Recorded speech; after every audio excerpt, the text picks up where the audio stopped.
Hello there guys and welcome back to 100% Chelsea for my preview of the Chelsea vs Southampton game taking place at Stamford Bridge tomorrow afternoon, with the kickoff specifically being at 3 PM UK time, and talking about opposition Southampton straight away. And they currently sit in 11th on 18 points from 17 games with just 4 wins, 6 draws and 7 losses. And 11th doesn't sound bad at all, but they're only 4 points ahead of Crystal Palace, sitting 18th, so in a relegation spot. They're about right where they are, to be honest, scoring an average 17 goals and conceding only a decent 23 goals. That's not conceding too many, to be fair. But the last few games have brought some very up and down results. On Wednesday, they received a 4-1 hammering by Leicester at home in Southampton. And before that, they got a 1-1 draw against Arsenal on the other hand. A game which they arguably deserved to win, really, and only conceded the equaliser in the 88th minute after going 1-0 up very, very early on. Before then, a 1-1 draw against Bournemouth and a very, very tight 2-1 defeat against Manchester City at the Etihad, in which, they played really well and got Man City very, very close to dropping points. Because Southampton did go a goal down in that game, got it back to 1-0 through former Chelsea player Oriol Romeo, and only conceded the 2-1 in the 96th minute. Very unlucky for Southampton, even though it was a very good goal by Sterling, to be fair. Before playing Man City, they got their last win recently, which was a 4-1 victory over Everton, but to be honest, a very different Everton to what they are now, because that was before Big Sam took over. Their top goal scorer is Charlie Austin with 5 goals, and except Manchester City, where they started with a 5 at the back, they basically always go for a 4-2-3-1. Now, coming straight to Antonio Conte's press conference, and there was actually some good news today. I mean, compared to the press conference on the weekend, this was incredible. So first, we got some team news, which we didn't have last time. First, he was asked about and spoke about David Luiz, and he said David Luiz has a big inflammation in his knee, and we're trying to get him back as soon as possible, but you also have to be patient with that kind of problem, and Conte isn't yet too sure when David Luiz will be back. Then we got some news on Alvaro Morata, who obviously missed the Huddersfield game with some pain in his back and also tiredness, but Conte said he has trained with the squad for the last 2 days and is in contention for tomorrow.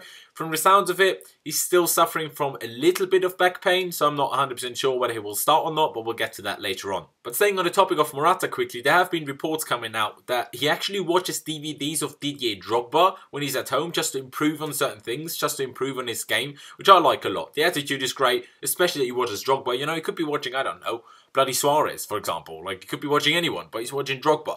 And I like that a lot. And Conte said, even though they're two very different players, Morata still has a lot of room for improvement. And Conte does see a great future for him, and obviously says, it definitely can't harm anyone watching DVDs of a great striker like Drogba. But thankfully, we have no other injury problems than David Luiz. Everyone else is in contention. Then he went on to saying tomorrow's game will be very difficult for us and believes that Southampton are a very good team. He would have preferred it, actually, if Southampton beat Leicester in the last game, much rather than them losing by 4-1. But with that defeat, we have to pay great attention to them, because teams, especially after big defeats, try their absolute best to bounce back. And also, don't forget, Conte said they only lost to Manchester City in the 96th minute. Like I told you a little bit earlier when speaking about them, Conte said, reminded everyone again, they are a good team. And he also said that he's a little bit surprised that Southampton aren't getting the best of results and aren't a little bit higher up the table, because he does believe that they have very good potential with the players they have. Then, as is every press conference, Conte was obviously asked about Manchester City, because they obviously got their 15th win on the bounce on Wednesday, and Conte said they're doing incredibly well, but we simply have to find a solution to contend for the title and challenge them. But it's difficult. Out of the last 9 league games, Conte said, and obviously that's fact, we won 7, drew at Liverpool, and obviously lost to West Ham. But winning 7 out of 9 and drawing 1 is doing well. Like, that's considered doing well. But still, the gap increased by 5 points in those 9 games, because City just keep on winning.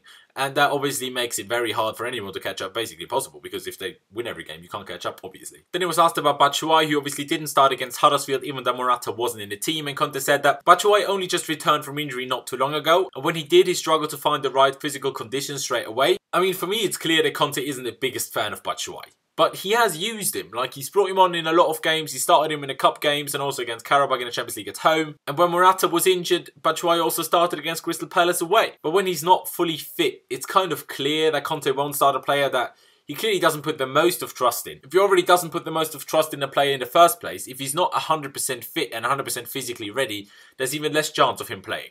And to be honest, and to be fair as well to Conte, when Batshuayi has started in games outside of the League Cup and Karabakh, he didn't play well at all. Like, obviously, at the beginning, Morata wasn't ready to start games. Like, the first game of the season, we started with Burnley. We did basically nothing going forward until Morata came on, and we almost got the game back to a 3-3. So you can kind of see why he's doing it, but, you know, it always makes you think, when Batshuayi comes on and then he scores the win against Atletico, and then he plays well against Atletico when he comes on. The last time we played Atletico, even though he wasn't apparently completely fit at all, and, you know, when he comes on, he usually does fairly well. So, like, you always think, surely he has to be able to do well, you know, to start a game here or two as well, because, you know, you need to rest the likes of Morata and Hazard sometimes. But taking everything into consideration, the injury, Conte not trusting him the utmost, and also him not doing well when he starts games, it kind of makes sense. Then Conte was asked about the transfer window, and Conte reiterated again, you know, he keeps saying that he is a coach, and the transfer dealings are the club's job, and he has to respect every decision the club take.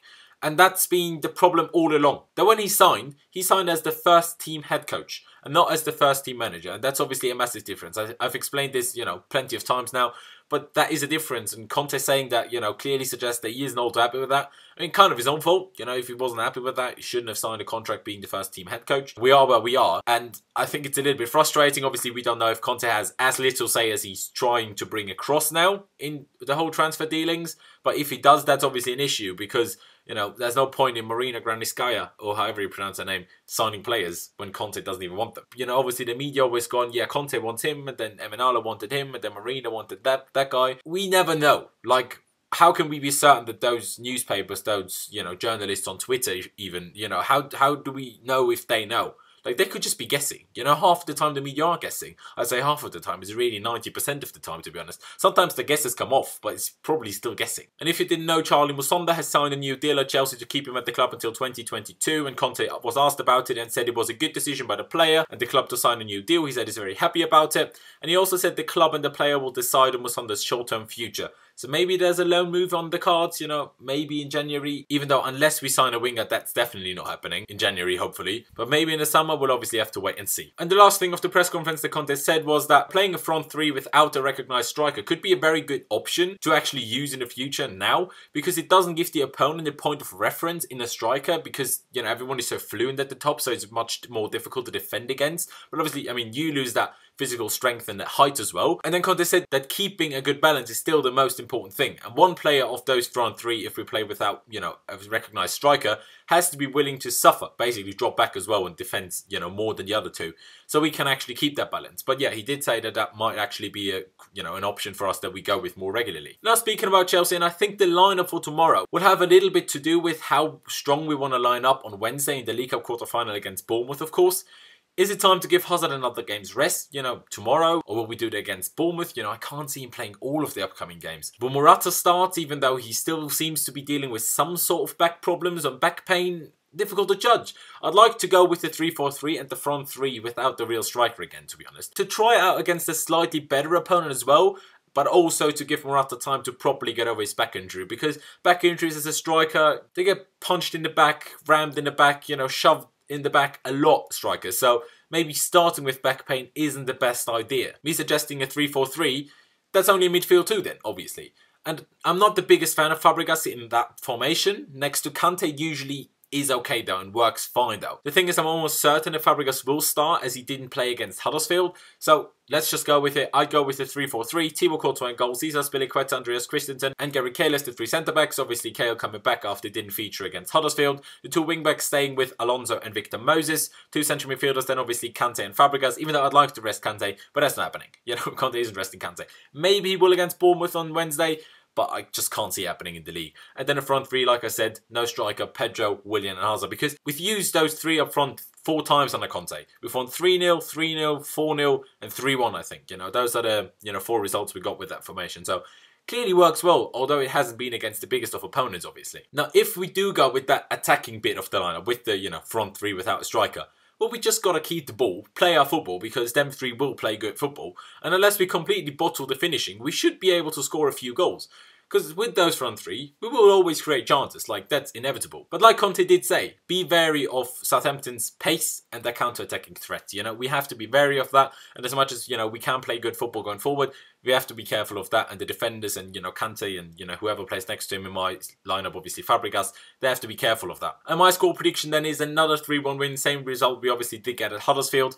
I just feel like we're going to concede one somehow, but get a good few goals ourselves, because I can't see Southampton going as defensively into the game as they did against Manchester City, even though also other teams like Arsenal and Manchester United didn't put more past them than one. So maybe a 2-1, but nah, I'd just stick with the 3-1. You know, you got to be confident. I think if we play that front three, we will play great football. I'm saying we will score a few goals. You know, maybe Morata will start. Maybe, you know, his finishing will be great again tomorrow. We'll have to wait and see. But yeah, that's my prediction. Like I said, leave me your predicted lineups. You know, are you happy? Would you go with the same as I did? You know, with the front three without a striker, would you do that? Obviously, taking into consideration that Morata is still suffering from some back pain as well.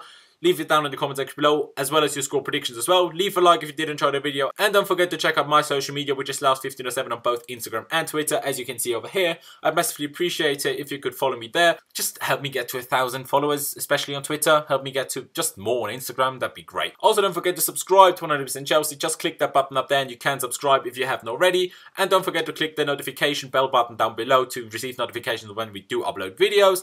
Thank you guys for watching. Up the Chels. I'm buzzing for the game tomorrow. And I'll see you next time.